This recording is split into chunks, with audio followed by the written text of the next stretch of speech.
থোরটা আমি ধুয়ে ভালো করে কুকারের মধ্যে দিয়েছি, একটু নুন একটু হলুদ দিয়ে আমি একটা সিটি মেরে নেবো।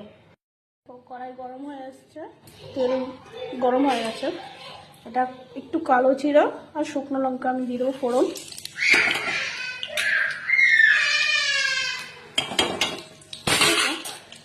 জাস্ট একটু ফ্রাই, ফোড়নটা একটু হোক।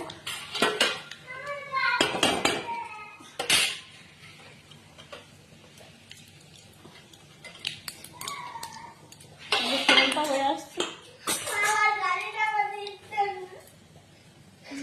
এবার থোরটা দেখো আমি সেদ্ধ করে রেখেছি নুন হলুদ দিয়ে, একটা সিটি মেরেছি কুকারে, এটা দিয়ে দেবো।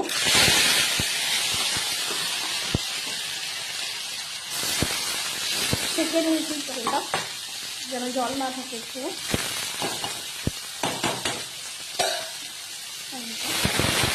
জল নেই।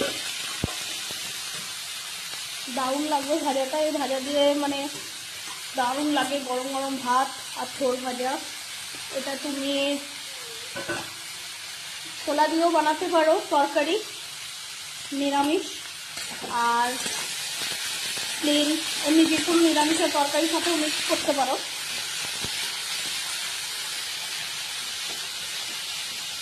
আর এমনি আমিষ যদি বানাও তো ইলিশ মাছের মাথা বা বড় মাছের মাথা দিয়েও ভালো লাগবে।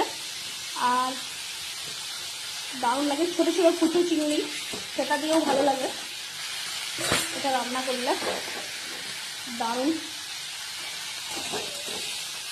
এই ভাজাটা দিয়ে খেতে গরম গরম ভাত আর থোর ভাজা,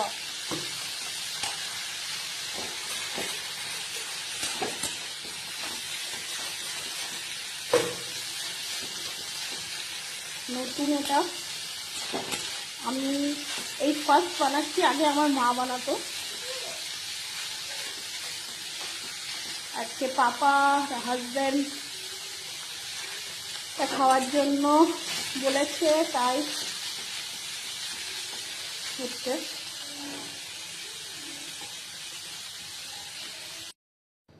এই দেখো থোর ভাজা, এই দেখো কলা গাছের থোর, এটা বানিয়েছি ভাজা।